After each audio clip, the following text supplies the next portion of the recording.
Alright guys, I'd like to talk to you today about requests, and I personally feel there's sort of three aspects to this, and so therefore I'm going to explain each one of those individually. The first one is that typical scenario, and that is you're playing music on the dance floor and somebody comes up to you and says, hey, can you play such and such? So of course your initial thought is, I want to play this song as soon as possible because it's still fresh in their mind.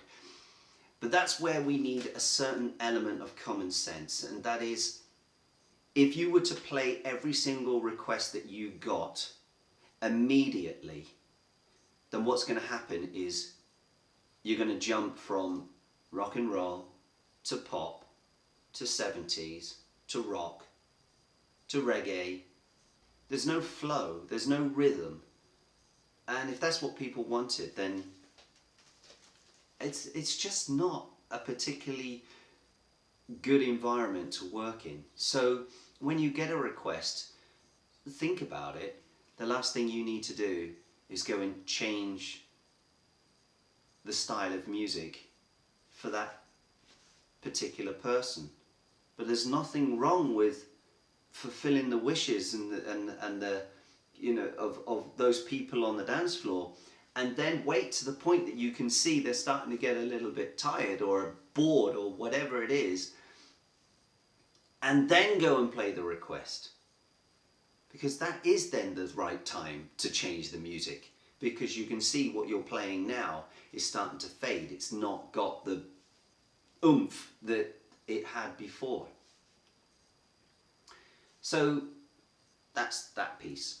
The next piece is, I seem to find on the internet quite often people talking about that they are giving this must adhere to list, and in the whole, and I seriously, in the whole of my time that I've been doing this professionally, I have never had a couple or anybody say to me, here's this list, you must play every single song on this list.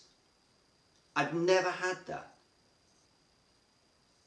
Now, my only thought as to why I don't have that is because when I'm speaking with my clients, I will actually ask them for a playlist.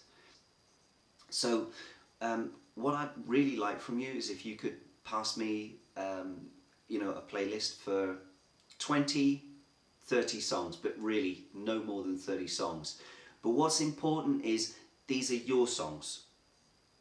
These are songs that you want to hear. I don't need a list of what you think the clients might want to hear, what your guests might to hear on the night, because this day is about you. And I want to know more about you, so therefore I'd really like that list. And that's going to be a great help to me, because for every single song that's on that list, I can normally think of 2 or 3 songs that I can put to that. So which is why I don't need a big list, I just need between 20 and 30 songs. The rest we'll get from the guests on the night, because music is, what people want is very influenced with how they're feeling on the day, how their job is right now. Are they totally stressed? Are they totally chilled out and in love with life? So these whole aspects ultimately affect what music ends up getting played at your party. And so therefore it's a waste of time us looking at that, and that's why we just need that little tiny list. I buy all my songs from iTunes, so if I don't have it, I'll get it off of iTunes. And if I can't get it, then hey, I can't get it. And that really does avoid a lot of this, massive great big list, 80, 90 songs. The other thing that I then add to them is, I said, look, although you give me this list, I can't guarantee I'm going to be able to play every single one of them. I will try my absolute utmost to play them, but we have to be flexible here, and we have to spontaneously go with the flow, and it's a waste of time just sticking to that list and then totally ruin the evening because we've gone, oh no, I want that song, that song, that song, and that song. We have to go with the crowd because they're the people ultimately who are going to make the difference between whether you had an okay night and whether you had a fantastic night. And what we want at the end of the night, when everything's finished, is for your guests to then come to you and say, thank you ever so much, super, an amazing day and an amazing night, thank you very much. And I've never had a problem with it. I've never had someone, what, 20 songs? No. I'll tell you what I've normally had is somebody say, what, 20 songs? I can't think of 20 songs. And I say, yeah, but it's, you know, if it's just 5, it's fine. It's not a problem. It just gives me a bit of an idea. That's all. These are songs for you. So, so that's it. The last piece I want to talk to you about is the songs that they want played at their actual ceremony. And this is a difficult situation to be in, because sometimes you will get a request, somebody saying something like, yeah, I've had this. What they wanted was the 3.5-minute orchestral version of He's a Pirate. It gave me a link to YouTube, so immediately from that link I then went to iTunes, wasn't there. I even went to Amazon, wasn't there. This is the point where I personally draw the line, and this is despite how obnoxious and or arrogant this may come across as. If I can't take this song, and if I can't obtain a song legally, then I'm not playing it. It's as simple as that. Without that composer, you would never have that song, and you're earning money off of their hard work. If you're going to play somebody's song, you owe them the respect. Despite the fact that it might only be 15 cents, you owe them the respect of giving them something for you to be able to play that song. And that's why I draw the line at anything from anywhere other than ultimately iTunes.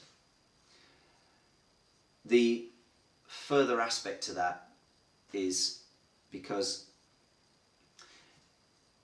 getting something off of YouTube, compressed video, compressed audio, and it might be great to hear on your headphones, but playing that at a respectable sound level at ceremony or on the dance floor is just going to sound atrocious.